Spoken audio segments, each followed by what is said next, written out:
Hi hello friends, welcome back to my channel.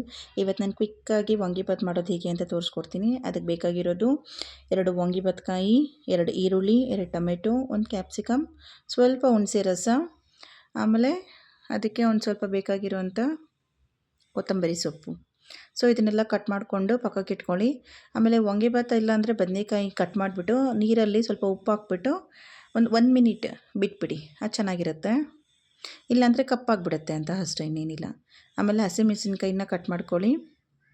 So ಇದೆಲ್ಲ cut ಮಾಡಿದ್ದಾದಮೇಲೆ ಒಂದು stove ಮೇಲೆ ಬಾಣಲಿನ ಇಟ್ಕೊಳ್ಳಿ. ಬಾಣಲಿಯಲ್ಲಿ ಎಣ್ಣೆ ಸ್ವಲ್ಪ, ಸಾಸಿವೆ ಸ್ವಲ್ಪ ಹಾಕಿ ಚಟಪಟ ಆದಮೇಲೆ ಅದಕ್ಕೆ ಈರುಳ್ಳಿ ಕಟ್ ಮಾಡಿರ್ತೀರಲ್ವ, 1-2 ಈರುಳ್ಳಿನ ಕಟ್ ಮಾಡಿರೋದು ಹಾಕ್ಕೊಳ್ಳಿ.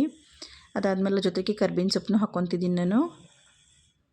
ಅದು ಚೆನ್ನಾಗಿ ಸ್ವಲ್ಪ ಫ್ರೈ ಆದಮೇಲೆ ಅದಕ್ಕೆ ಬೇಕು ಅಂದರೆ ಈಗಲೇ ಉಪ್ಪು ಹಾಕ್ಕೊಬೋದು. ನಾನು ಉಪ್ಪು ಹಾಕ್ಬಿಟ್ಟಿದ್ದೀನಿ. ಈಗ ಉಪ್ಪು ಹಾಕಿದರೆ ಬೇಗ ಬೇಯುತ್ತದು, ಇಲ್ಲಾಂದರೆ ಸ್ವಲ್ಪ ಟೈಮ್ ತೊಗೊಳುತ್ತಲ್ವ, ಅದಕ್ಕೆ ಉಪ್ಪು ಹಾಕ್ಬಿಡ್ತೀನಿ ನಾನು. ಆಮೇಲೆ ಸ್ವಲ್ಪ ಟೊಮೆಟೊನ ಹಾಕ್ಕೊಳ್ಳಿ.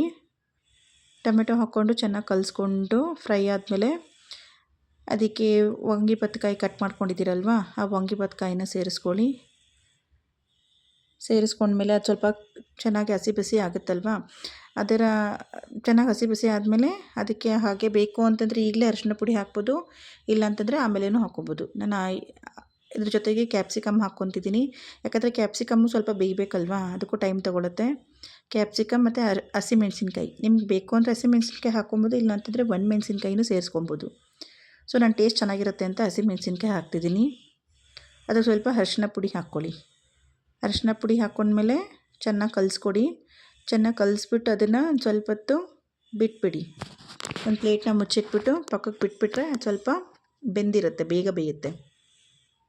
ಸೊ ಅದು ಬೆಂದಮೇಲೆ ತೆಗೆದ್ಬಿಟ್ಟು ಅದನ್ನು ಚೆನ್ನಾಗಿ ಕಲಿಸ್ಕೊಂಡಾಗ ಬೆಂದಿದೆ ಇದು. ಸೊ ಇದಕ್ಕೆ ಸ್ವಲ್ಪ ಹುಣಸೆ ರಸ ಹಾಕ್ಕೊಬೋದು. ಇದು ಆಪ್ಷನಲ್ ನಿಮಗೆ, ಇಲ್ಲ ಹಾಕಿದರೆ ಚೆನ್ನಾಗಿರುತ್ತೆ ಅಂತ ಅಷ್ಟೇ. ಹುಣಸೆ ರಸ ಹಾಕ್ಬಿಟ್ಟು ಅದಕ್ಕೆ ವಾಂಗಿಬಾತ್ ಪೌಡ್ರ್ ನಮ್ಮ ಮನೇಲಿ ಮಾಡಿರೋದಿತ್ತು, ಅಮ್ಮ ಮಾಡಿ ಕಳಿಸಿದ್ರು ನನಗೆ. ಇಲ್ಲಾಂದರೆ MTR ವಾಂಗಿಬಾತ್ ಪೌಡ್ರ್ ಹಾಕಿದರೂ ಚೆನ್ನಾಗಿರುತ್ತೆ. ಹಾಕಿ ಚೆನ್ನಾಗಿ ಕಲಿಸ್ಕೊಳ್ಳಿ. ಸೊ ಇವಾಗ ಇದಕ್ಕೆ ಲಾಸ್ಟಲ್ಲಿ ಬಟ್ ಟೇಸ್ಟ್ ಸೂಪರಾಗಿರುತ್ತೆ, ಬೆಲ್ಲ ಸ್ವಲ್ಪ ಹಾಕಿ. ಒಂದ್ಸರಿ ಹಾಕಿ ನೋಡಿ, ಟ್ರೈ ಮಾಡಿ, ಚೆನ್ನಾಗಿರುತ್ತೆ. ಬೆಲ್ಲ ಹಾಕಿ ಚೆನ್ನಾಗಿ ಕಲಿಸ್ಬಿಟ್ಟು ನಾವು ಫಸ್ಟೇ ಮಾಡಿಟ್ಕೊಂಡಿರೋಂಥ ರೈಸ್ಗೆ ಇದನ್ನು ಹಾಕಿ ಮಿಕ್ಸ್ ಮಾಡಿ ಅದ್ರ ಮೇಲೆ ಕೊತ್ತಂಬರಿ ಸೊಪ್ಪನ್ನ ಚೆಲ್ಲಿದ್ರೆ ಟೇಸ್ಟಿಯಾದ ವಾಂಗಿಬಾತ್ ರೆಡಿ. ಅದ್ರ ಜೊತೆಗೆ ಸ್ವಲ್ಪ ಚಿಪ್ಸು ಇಲ್ಲ ಬೋಟಿ, ನನ್ನ ಮಗಳಿಗೆ ಬೋಟಿ ಇಷ್ಟ ಅಂತ ಬೋಟಿಗೆ ಹಾಕಿದ್ದೀನಿ ನಾನು. ಕಲರ್ ಇರುತ್ತಲ್ವ ಅದಕ್ಕೆ. ಅವಳ ಫೇವ್ರೇಟ್ ಕಲರ್ ಬಂದು ಪಿಂಕ್. ಸೊ ಇದನ್ನು ತೊಗೊಂಡು ಹೋಗ್ತಾಯಿದ್ದೀನಿ ನನ್ನ ಮಗಳು ತಿನ್ನೋಕ್ಕೆ. ಅವಳು ತಿನ್ಬಿಟ್ಟು ಟೇಸ್ಟ್ ಹೇಗಿದೆ ಅಂತ ಎಕ್ಸ್ಪ್ರೆಷನ್ ಕೊಟ್ಟು ಹೇಳ್ತಾಳೆ. ನೋಡಿದ ತಕ್ಷಣ ಫುಲ್ ಹ್ಯಾಪಿ ಆದಳು ಫಸ್ಟ್, ಯಾಕಂದರೆ ಬೋಟಿ ಇದೆ ಅಲ್ವಾ, ಅದಕ್ಕೆ. ಬೋಟಿ ನೋಡ್ಬಿಟ್ಟು ಹ್ಯಾಪಿ ಆಗೋದ್ಲು, ತಿಂದ್ಬಿಟ್ಟು ವಾವ್ ಸೂಪರ್ ಅಂತಿದ್ದಾಳೆ. ಸೊ ಹೀಗೆ ನಿಮಗೆ ಟೇಸ್ಟಿಯಾದ ರೆಸಿಪೀಸ್ ಬೇಕು ಅಂದರೆ ನನ್ನ ಚಾನಲ್ನ ಫಾಲೋ ಮಾಡಿ, ಸಬ್ಸ್ಕ್ರೈಬ್ ಮಾಡಿ, ಲೈಕ್ ಮಾಡಿ. Bye friends.